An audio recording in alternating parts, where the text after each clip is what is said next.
Hi everyone, welcome to the first video blog on Peterson's perceptions. You demanded it, and so we've got one here. We are breaking new ground. Absolutely, for a huge game in D3. The NDSU UNI game isn't the only big game in the Fargo-Moorhead area this Saturday, as the Concordia Cobbers host the Bethel Royals in what is a playoff game for each squad, because the winner still has the inside track to probably get the second berth out of the MIAC. The loser is done probably for their postseason hopes. The Cobbs come in red hot. They've won 4 in a row. That's after the 2 tough losses they had to St. John's and St. Thomas. You and I talked about this way back in the preseason, that this game might mean everything, and it does for Concordia.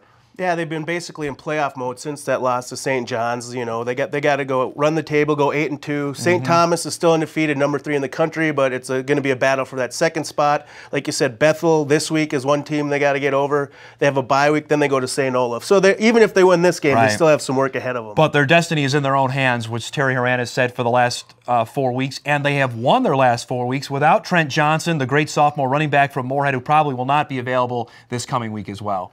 It's kind of been weird, you know, at the beginning of the year, if you thought they were going to win, you'd think Mike Dunham, who's had a good year, and Trent Johnson. Exactly. But the X factor has been Brent Bowney, the fullback. Awesome. He's got 16 touchdowns, including 15 on the ground.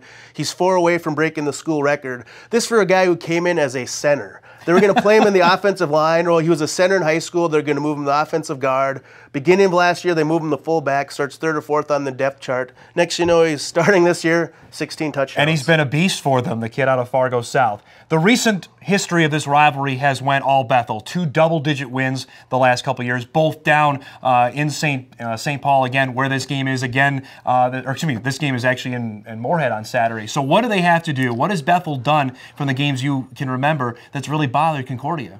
Well, the running game. They had a great running back, Logan Flannery, who has since graduated, but they've seemed to replace him. They have a freshman named Brandon Marquardt who's coming in.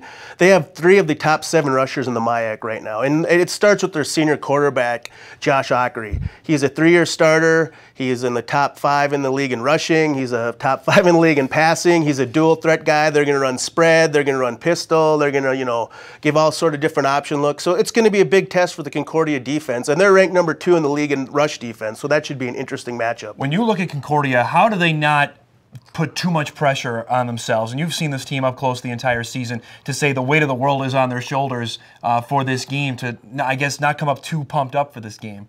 Well, I guess they've kind of dealt with that the last 4 weeks because they've had to win. But this is different. This is Bethel. Bethel made it to the semifinals last year. Right. It's a team they've struggled with in years past. These other 4 teams they've beaten are teams that, I don't know if you say had their number, but they've had confidence that they should win. They've beat those programs consistently. Bethel is a team that has given, like you said, given trouble of late, and now you can kind of see the finish line. They're 2 wins away from that postseason. Right. So the closer you get, like you said, the harder it is to maybe tone back and not be too overexcited for a game like this. Here's something you and I talked about way back in August, that if they were going to make the playoffs, they had to win at least one of these games against the big 3 that they had all at home. They had St. John's at home, they had St. Thomas, and now they get Bethel. They lost the first 2. This is a statement game for Terry Horan over the last few years, since they haven't made the playoffs. This is as big as it gets for Concordia. Not only big for him, but big for the senior class. The senior class is one that hadn't won on homecoming early this year. You have Mike Dunham, who's one of the best statistical quarterbacks they've ever had. You know, he hasn't been in the postseason. So there's a lot on the line for Terry Horan and this senior class. And it's, like you said, it's right in front of them. It's in their hands. It's early in the week. The Cobbers come in with their longest winning streak, as you told me before we taped this, since 1995. Which way are you leaning? I don't want to give your prediction away, since it'll be in the paper later in the week, but which way are you leaning right now? I go to home field. To me, that's going to be the slight edge. They're 2 very evenly matched teams. Concordia has the home field. I'm going to give them a slight edge because of that. 6-2 versus 5-2. It should be a great game, and he'll be there to cover it on Saturday. WDAY will have highlights as well, as Concordia and Bethel battle for a chance to go to the playoffs in the MIAC.